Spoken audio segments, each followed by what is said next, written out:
Meet Richard Matt, the notorious hacksaw, a lifer at the Clinton Correctional Facility. This is David Sweat, the charmer and expert manipulator, another lifer at Clinton Correctional. But it was this seamstress, Joyce Tilly Mitchell, who was the linchpin of their prison break. Be on the lookout for 2 escapees from Clinton County Correctional Facility. Join us on a journey that will take you from scandalous hookups in the prison tailor shop to the depths of the tunnel they dug to break out. This is no ordinary prison break. This is the real-life Shanks Haw redemption that held an entire nation in suspense.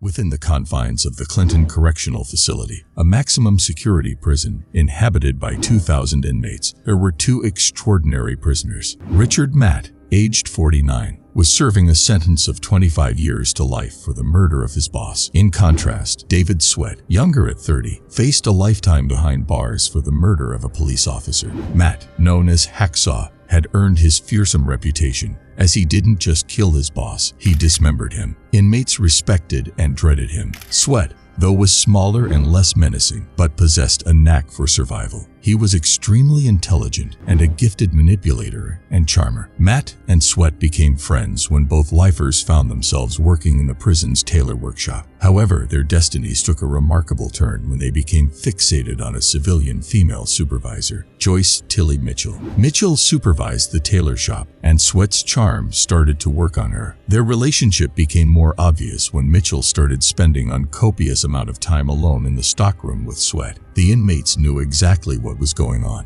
It wasn't just playful flirtation. This wasn't Mitchell's first rodeo. She had a history of improper conduct with inmates. Everyone knew how easy she was, but she was never apprehended. She knew how to play gender harassment card. Being lifers with no hope of release, Matt and Sweat knew they needed to find ways to make life in prison easier. Just being well-behaved wouldn't be enough. They needed allies in positions of authority. Sweat cunningly formed a close bond with Mitchell, while Matt used his artistic talents to win over Officer Eugene Palmer, a veteran of 27 years at Clinton. Matt's remarkable paintings earned him favors and special treatment. Surprisingly, despite their violent criminal records, they were allowed to work in the tailor shop. Usually, such inmates are not given such positions. Their good behavior and connections with guards earned themselves on the honor block, where they enjoyed privileges such as personal TV, better paying jobs, conjugal visits, furlough, and civilian clothing. When Mitchell's relationship with Sweat became too obvious, inmates in the workshop sent an anonymous letter to prison authorities. As a result, the warden decided to separate the two. Getting rid of Mitchell was messier, so Sweat was removed from the workshop. Not only that, he was also transferred from the cushy honor block to Gen Pop. Matt realized that if Sweat couldn't be Mitchell's playmate, he could step in. With Sweat's approval, Matt asked Palmer to get him assigned to Mitchell's tailor shop. Mitchell needed someone to fill the void left by Sweat, and Matt was eager to have more allies.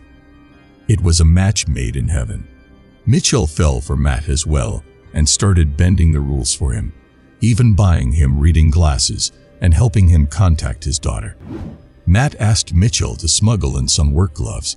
His hand hurt during work. In return, he offered to paint her a picture of her dog. Mitchell's willingness to break the rules for Matt became more powerful as she assisted him in unexpected ways. The complex relationships of Matt, Sweat, and Mitchell set the stage for a prison break that would soon captivate the nation. Mitchell continued smuggling items inside, including contraband like spices, coffee, playing cards, and other banned stuff. It was during this time that Sweat's mind started churning. Still upset about losing his comfortable job, he turned to Matt one day and shared his escape plan. If Mitchell could sneak in things for them, why not ask her for items to help them break out? He believed the gloves and glasses were a start, but they could do even more. Sweat asked Matt, "Do you think she'll go along with it?" Matt chuckled and replied, "She's daring. She'll get us whatever we ask for. Just tell me what you need, and I'll make it happen." Sweat envisioned using tools to unlock the cell door, then making their way to the yard, where they would use rope to scale the wall. He told Matt he needed a star-headed screw bit and some putty. Mitchell didn't disappoint. Matt told Mitchell that these items were for his artwork, particularly for the frames he would create. Like a puppet, Mitchell came through for them. Sweat realized his plan was too risky, so rather than jumping the wall, why wouldn't they go underneath the wall? He wanted to escape through the sewer systems. It's entirely possible over the years these guys have been in prison that they worked on some sort of a maintenance detail, because prisons like Clinton use the prisoners to help to maintain the prison, everything from painting the walls to fixing the leaks to rewiring an electrical socket. And so they may well have actually been in the pipe chase area that everybody seems to be so fascinated with. His plan was to cut through the steel wall and get into the tunnels he thinks are back there. For this, Matt and Sweat have to be in cells next to each other. But Sweat was in Gen Pop, while Matt was in Honor Block. Matt asked for another favor from Palmer. Can he help to get Sweat back in the tailor shop? Not necessarily Mitchell's tailor shop, but any of them. If this happens, it will mean Sweat gets a cell back in the Honor Block. Palmer does as he's asked, and stage 1 of the plan. Sweat is now working in Workshop 8. Matt is working not too far away in another shop. Mitchell occasionally crossed paths with her lost love, Sweat, in the corridor. She was unaware of any escape plans, yet but willing to continue smuggling items for her studs. Sweat is now in cell A623, right next to Matt in cell A622 in the Honor Block. Sweat says to Matt, "We need saws, hacksaw blades. That's what you need Mitchell to bring in. As many as is possible." 5 hours later, Mitchell was at a Walmart store near her home, paying $6 in cash for a bunch of hacksaw blades. She used cash to avoid leaving a trace, even though she had already used her credit card for other purchases. Deep down, she knew the blade's purpose. The following day, she discreetly placed them at the side of Matt's workstation. It's time to do some sawing. They used the blades to cut through the 3/16-inch thick rear steel wall in their cells. They fashioned rubber bands wrapped around cloth to serve as handles for the blades. To minimize noise while moving the heavy table away from the wall, they placed tape under the table legs. The sound of sawing was further buried by the usual prison commotion, with inmates slamming dominoes on tables each evening. They even took care of the small metal filings. They used magnets to collect them that they have snuck out of the workshop. One day when they were busy sawing off, Palmer almost catches them, but turns out he's just come to give them some more prison hooch. Matt drinks a ton. It takes Sweat 3 weeks to cut a hole that is 17-inch by 12.5-inch. For Matt, an 18.5-inch by 14.5-inch hole is complete in 4 weeks. The older, bigger man is always lagging behind, which in time to come will be a matter of life and death. When Sweat is able to crawl through his hole, he starts leaving a dummy in his bed, so if the guards walk past his cell, they'll think he's sleeping. Once Sweat is through the hole, he clips a painting against the outside with magnets he's stolen. Now he's free to explore. He was like a ninja navigating the hidden complexities of the massive prison. Descending 3 tiers, he found a place littered with discarded items like cigarette butts, paper scraps, and styrofoam cups. He found a way from B block to C block, but a steel pipe and brace stood in his way. Cutting through this thick of a steel won't be easy. Sweet battled for 2 exhausting days to cut through the steel brace, but it was a dead end. Behind the pipe and brace were old boards in front of a massive cement wall. He realized this ordeal would take time. He spent several nights navigating a maze under blocks C, D, and E, only to find more cement walls. Sweat was exhausted, shedding 30 pounds in the process, but his determination only grew stronger. Sweat realizes that dismantling a cement wall from the inside is the key to his freedom. He started removing 3 or 4 bricks each night, making slow progress through the 3-layered wall. Then, a stroke of luck. He stumbles upon a contractor's toolbox in a tunnel under E Block, finding a sledgehammer, a gift from the heavens. His mind flirts with the idea that perhaps he didn't deserve such a long sentence. With a cautious touch, Sweat chipped away at the bricks whenever the sound of pipes concealed the noise. Within 2 weeks, he managed to breach the wall. However, his biggest obstacle lies ahead. A 7-foot thick perimeter wall, seemingly impenetrable without heavy machinery. By now, Matt was also able to join Sweat. To fit through the narrow openings, Matt shed 50 pounds and was now ready to labor in with Sweat. They tried and tried, but the sledgehammer proved ineffective against the 7-foot thick concrete. They needed a plan B, and that's when Sweat discovered a hot steam pipe as his potential escape route. It's a tight, hot squeeze, but they were determined to make it work. The steam pipe posed an even greater challenge as it was encased in the thickest gauge of steel yet. Their hacksaw blades barely made a dent. But then he found a treasure trove of tools hidden in a contractor's gang box. A power drill, hammer, angle grinder, battery packs, masks, and additional lights. It felt like a stroke of karma, a way of balancing the scales for the injustices of the justice system. What is the most troubling fact is they needed power tools to do what they actually did. They were heard. They had to be heard. To bolster their escape toolkit, Matt requested Mitchell to smuggle in chisels, a steel punch, and drill bits, all disguised as picture frame tools. These items were undoubtedly dangerous in the hands of inmates, and Mitchell couldn't simply walk through the metal detectors with them. So she devised a creative plan. She concealed the tools in ground beef, using the pretext of making hamburgers, and asked Palmer to carry in the frozen meat. Since Palmer was a familiar face, he could pass through the gates without going through the metal detectors, evading suspicion. For their plan to move forward, they needed more stuff that could not be disguised as art supplies anymore. Matt decides it's time to reveal their escape plan to Mitchell. They need her to smuggle in more serious stuff. Matt suggested to Mitchell that she should join their escape and leave her husband behind. Mitchell was intimate with him, but Matt also knew her feeling for Sweat were stronger. She was in love with him. To persuade her further, Matt starts passing on love letters from Sweat to her, and like clockwork, she becomes more accommodating in smuggling tools. As part of the plan, Mitchell agrees to be the getaway driver once they escape.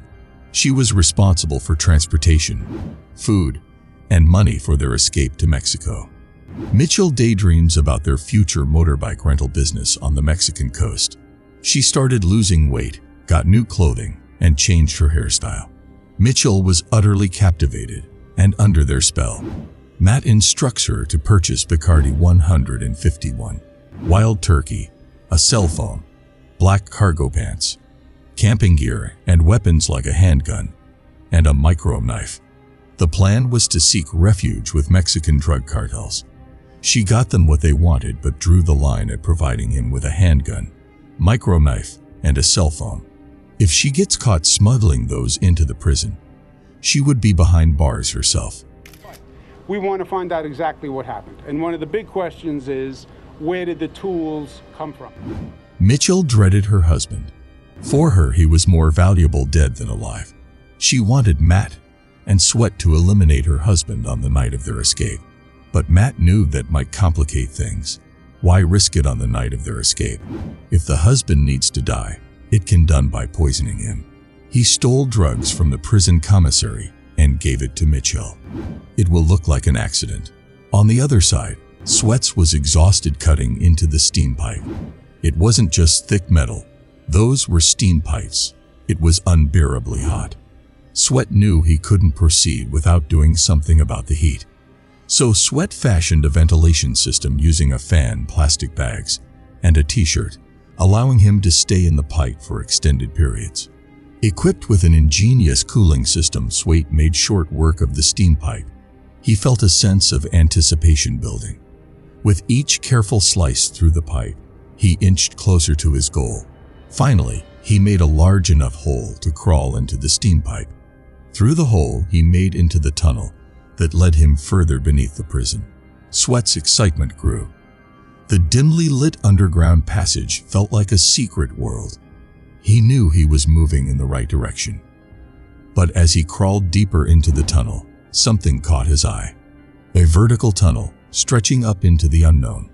Sweat gazed upwards. It was a manhole. He felt a mixture of anxiety and excitement. It was his path to escape. Sweat began to ascend. With each rung he climbed, each inch closer to the manhole above. His heart raced faster. As he stood underneath that manhole, peering up at the tiny patch of daylight, it hit him like a revelation. He had made his way out of the prison. Sweat could just leave everyone behind and make a run for it. But he decides to return to his cell. He shared the news with Matt. They can now escape together. Sweat writes a final letter to Mitchell, instructing her to meet them at a designated location in the car. The day of their daring escape finally arrived. Matt was in a good mood. He gave away his TV to fellow inmates on the honor block.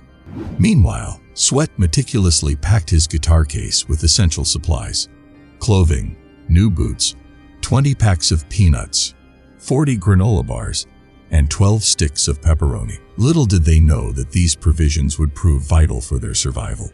With their makeshift backpacks and dressed in civilian clothes, they were ready. After leaving through their respective holes in their cells, they found themselves crawling in the tunnels together.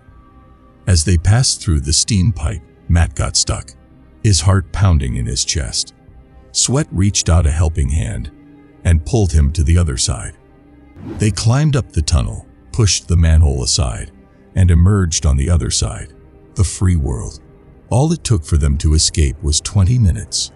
They stood on the street waiting for Mitchell, disguised as ordinary civilians with a guitar case in tow.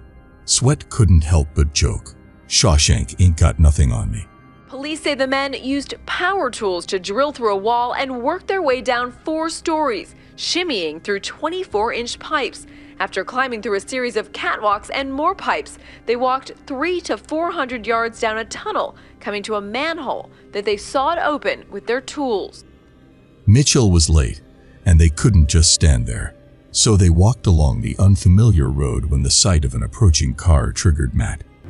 He panicked and bolted into a stranger's garden, leaving Sweat to face the approaching car owner. Sweat had to think quickly, but he managed to defuse the situation with a simple and believable story. It was a close call. Away from it. So I went around to see who they were, because I want to know who was in my backyard. So I go look at him and I see him. I ask him, "What the hell are you doing in my yard? Get the hell out of here."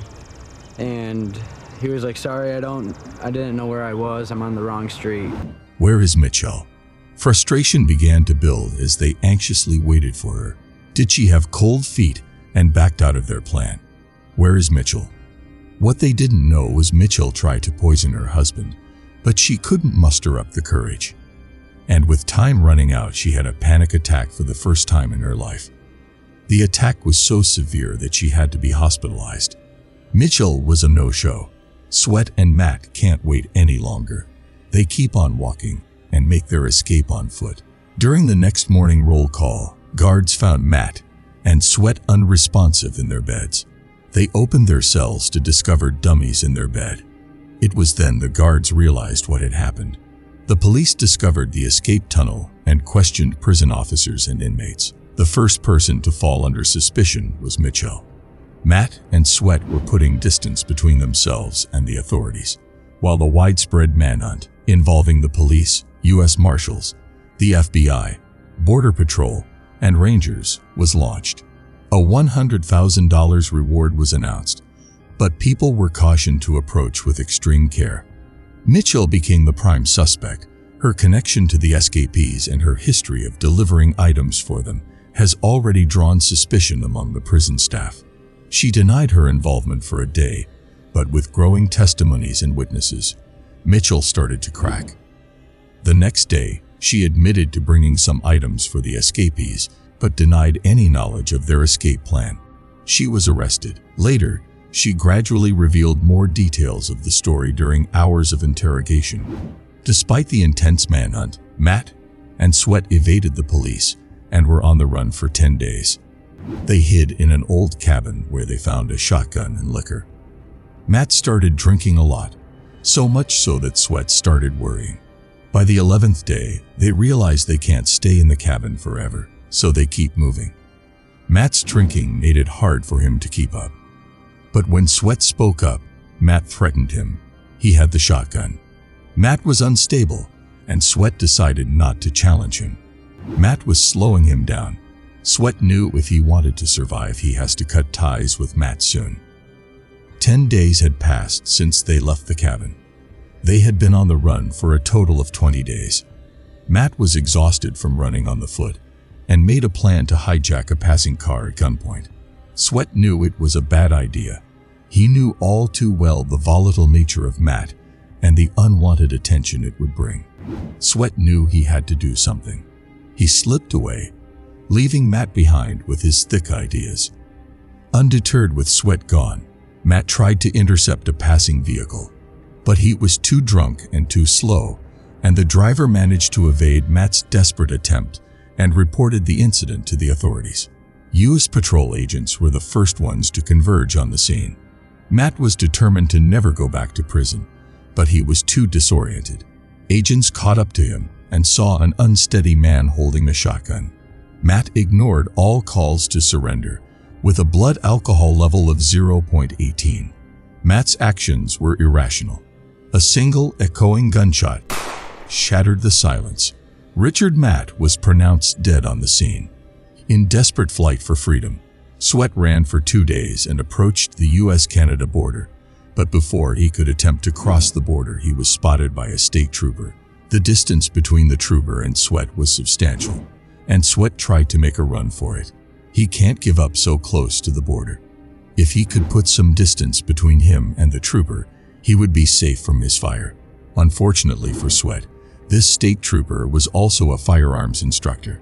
The trooper ordered him to surrender, but Sweat ignored him. The state trooper took aim. Sweat was far, but his aim was better. He fired a shot, and Sweat crumpled to the ground. Sweat sustained injuries to the shoulder and arm. He was captured alive. Sweat survives his injuries but finds himself in solitary confinement within the imposing walls of the maximum security 5 Points Correctional Facility. Unlike last time, any hope of leniency was shattered. He requested to be transferred to Gen Pop in exchange for information about the escape plan. But he was never taken out of the SHU. To this day, Sweat remains incarcerated. And there you have it, the tale of the Clinton Correctional Prison Break, where love, deception, and determination set the stage for an audacious escape that would captivate the nation. From a maximum security prison to the wilds of the North Country, Richard Matt and David Sweat's paths took dramatically different turns. One met a deadly end, while the other is back behind bars. The Clinton Correctional Prison Break will forever be etched in history as one of the most unbelievable prison breaks. Thanks for joining us on this unforgettable journey. Subscribe now so you don't miss out on our upcoming videos, and please like the video if you enjoyed it. Goodbye, until the next crime.